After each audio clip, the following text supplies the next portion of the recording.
Right. In simple terms, what I set out to do was test whether we could feed charcoal that we could get cheaply, and in this case a waste product from the manufacture of silica, pure silica from silica sand, and we fed it to, well, I fed it to the cows to see if it would pass through the cows. I didn't think it would have any effect on the cows in that it's not a food, but it's inert.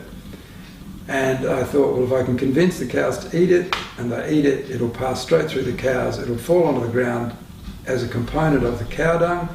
We already had beetles that buried the cow dung to a very beneficial depth, up to 600 millimetres deep, all through the winter period when the ground's nice and soft and they can dig deep. And I figured, well, I'll try it. So I tried it, and within a week it was proved that the cows would eat it, 2, it would pass through the cows, 3, the beetles were buried in the ground.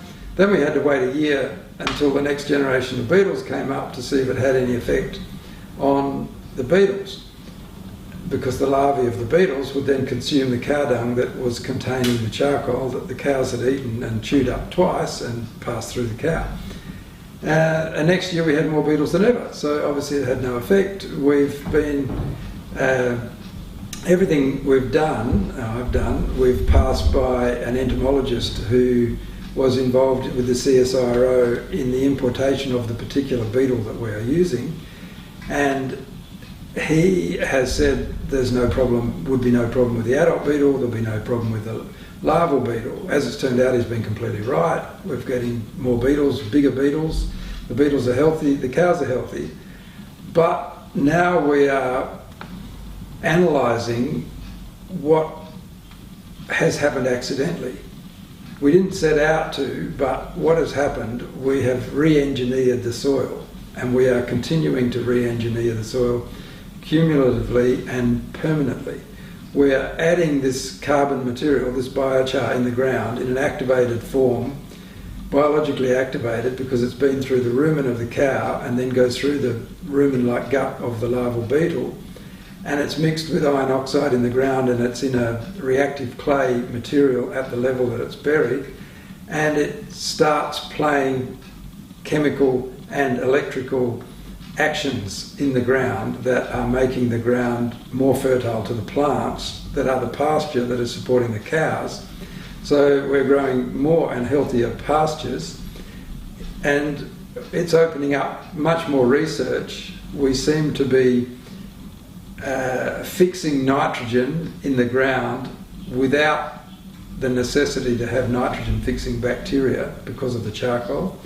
We seem to be reducing the amount of nitrous oxide produced from the cow dung on and in the ground because of the charcoal component.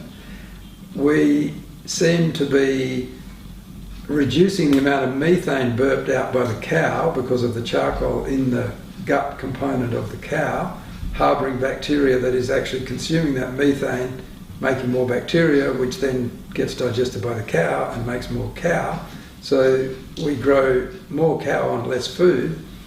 So all these results we're finding are agreeing with the scientific evidence which has been developed for other reasons. So we're not finding any anomalous reactions. Everything is running true to what you would expect.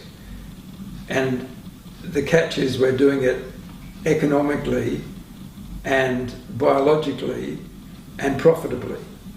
And it's something that the cows like eating, the beetles don't mind burying, obviously the larval beetle doesn't mind eating.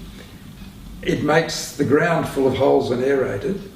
It leaves the charcoal in a reactive form in the ground forever. And we've done it 4 years now. I'd love to be coming back in a century, and having done it for a century, I think we would be creating a terra preta type soil, which is a black earth in the South American parlance, and I think we're well on the way to doing that. And the fertility is increasing, and the pasture plant species are changing. We're certainly getting more leguminous plants and less grasses, which is also making more cows. So we've completely stopped using any fertiliser whatsoever. In fact, the last fertiliser here was 2008. This is now 2015. And the measured levels of all the nutriments have gone up markedly, not just stayed the same and not gone down. The pH of the soil's gone up, not down. The water holding capacity has gone up. All the measurable parameters have increased to mean that soil is becoming more fertile. We're not feeding any hay, which is a major cost in beef production.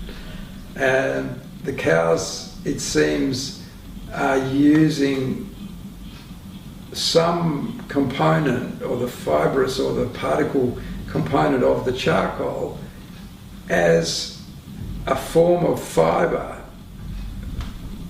to slow the travel of the material going through their gut, which seems to be part of the reason that people feed hay. It's not just for the food value of the hay, because most people are feeding hay at a time when there's quite high food value in the pasture. Pasture's pretty green and lush now, where people are feeding hay, and the hay is largely as a bulk to slow the material going through the animal, so allow the more absorption from the very green, lush material, so that it doesn't go straight through very quickly. And it seems, though that wasn't our plan, that the charcoal is doing much the same thing. So there are a lot of collateral effects of feeding the charcoal that we didn't plan on. So hopefully we find ways of testing more of these effects that have been alluded to in other studies for other reasons, and we're finding are happening as a result of what we're doing. Originally this was purely just to test a cost-effective biological carbon sequestration system. That was the plan. It's become much, much more than that. It's become soil engineering. And I think eventually we will end up with a type of soil much more like a volcanic andesol, which is a highly aerated, reactive soil that is very light and non-compacted and has a high water holding capacity and a high cation exchange capacity and a high aeration, and is nice and soft to walk on and grows much more plant growth. That could be the eventual result of what we're doing. How long that will take, I don't know. So just tell me again what you started out trying to achieve again. We started out to, well, I planned to prove a workable system of biological carbon sequestration. Which means putting carbon in the ground permanently, but without having to use a machine to do it. At a cost of burning fuel and buying a machine and wearing it out and buying another machine and burning more fuel. I thought, well, if I can have an animal walk around the paddock and spread it out, and I can have an animal mix it with a biological activation, meaning cow manure, bacteria, fungal food, etc., and nutriment, and then I can have another biological agent, a dung beetle, bury the whole thing down into the ground so it doesn't just wash away with the next rain. It's down there before the nutriments can get away and be in a reactive part of the soil, leaving a long tube down into the ground to get there.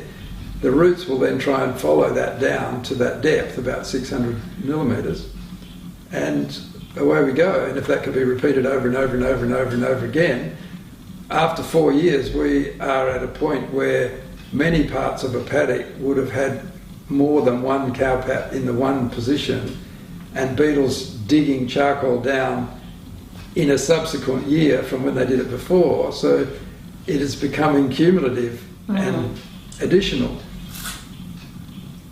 It's going to cover the whole area. Absolutely. Eventually. Absolutely.